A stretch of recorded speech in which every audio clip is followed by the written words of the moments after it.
E-KYC करून सुद्धा त्यांना लाभ हा बंद झालेला आहे। आम्ही त्याची फेर तपासणी करत आहोत। तर नमस्कार, मी राहुल जावदे, आरजे मराठी या चॅनलवर आपले स्वागत आहे। तर लाडकी बहीण योजनेच्या महिलांसाठी अतिशय महत्त्वाची बातमी आणि अतिशय महत्त्वाची अपडेट आहे।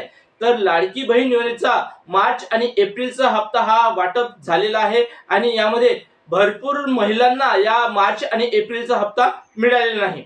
तर ज्या महिलांना या मार्च आणि एप्रिलचा हप्ता मिळालेला नाही अशा महिलांना आता यापुढील हप्ते मिळणार नाही। तर अशा महिलांना आता या लाडकी बहीण योजनेतून अपात्र करण्यात आलेले आहे।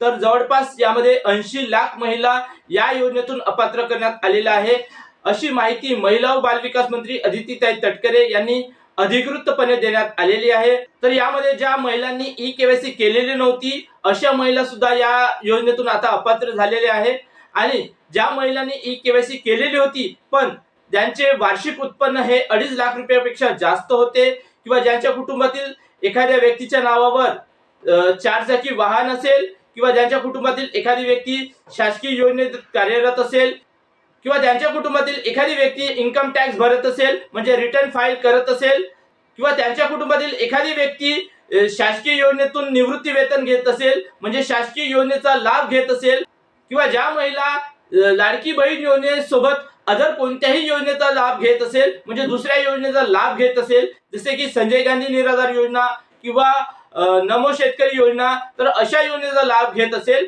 अशा महिला किंवा आणखी काही इतर, तर अशा महिलांना आता या लाडकी बहीण योजनेतून अपात्र करण्यात आलेले आहे। तर यामध्ये जवळपास 80 लाख महिला या योजनेतून आता अपात्र करण्यात आलेल्या आहे।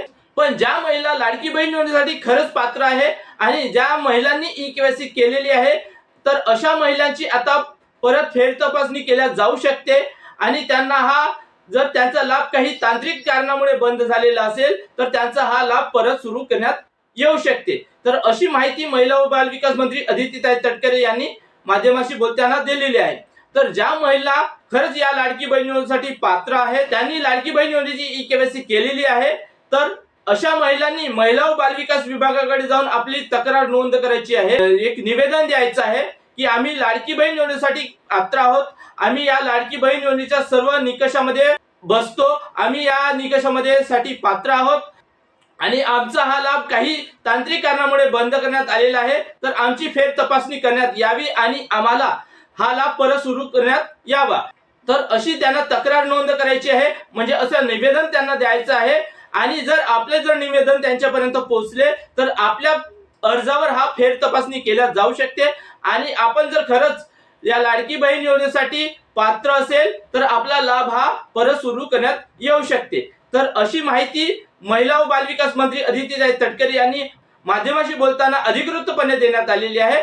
तर बघूया महिला व बाल विकास मंत्री अदितीताई तटकरे यांनी माध्यमाशी बोलताना काय सांगितलेले आहे। आमच्याकडे ज्या लाभार्थी महिला आहेत त्यांनी विनंती केलेली आहे की त्यांनी ई-केवायसी करून सुद्धा त्यांना लाभ हा बंद झालेला आहे। आम्ही त्याची फेर तपासणी करत आहोत जेणेकरून कुठलीही महिला जिने ई-केवायसी केलेली असेल ती लाभापासून वंचित राहता कामा नये।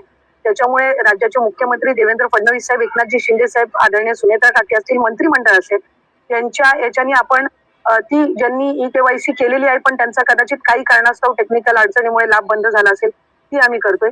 काही अशा आहेत ज्यांनी संजय गांधी निराधार योजना आणि लाडकी बहीण योजना ह्या दोन्ही मधून जे लाभ घेत होते ते छाननीमध्ये कट झालेले आहेत पण त्यांना दोन्हीपैकी एका योजनेचा कंपल्सरी लाभ हा आपण देणारच आहोत। त्याच्यामुळे जे अशा बाय डिफॉल्ट दोन्हीकडे लाभ घेत होते आणि दोन्हीकडनं त्यांची नावं कट झालेली आहेत त्यांना दोन्हीपैकी एका योजनेमध्येच तरी 100% त्याचा शासकीय या योजनांचा लाभ हा मिळणार आहे। काही तर बघा, या होत्या महिला व बाल विकास मंत्री अदितीताई तटकरे आणि यांनी माध्यमाशी बोलताना हे स्पष्ट सांगण्यात आलेले आहे की ज्या महिला लाडकी बहीण योजनेसाठी खरंच पात्र आहे आणि त्यांचा काही तांत्रिक कारणामुळे लाभ बंद झालेला आहे अशा महिलांची फेर तपासणी केल्या जाऊ शकते आणि अशा महिलांचा जर तांत्रिक कारणामुळे लाभ बंद झालेला असेल तर अशा महिलांचा हा लाभ परत सुरू करण्यात येऊ शकते। तर ही होती लाडकी बहीण योजनेच्या महिलांसाठी अतिशय महत्त्वाची अपडेट आणि महत्त्वाची माहिती। तर आशा करतो ही माहिती तुम्हाला आवडली असेल। माहिती आवडली असेल तर एक लाईक जरूर करा व असेच महत्त्वपूर्ण माहितीचे व्हिडिओ पाहत राहण्यासाठी आपल्या चॅनलला सबस्क्राईब करून घ्या। तर धन्यवाद, जय हिंद, जय महाराष्ट्र।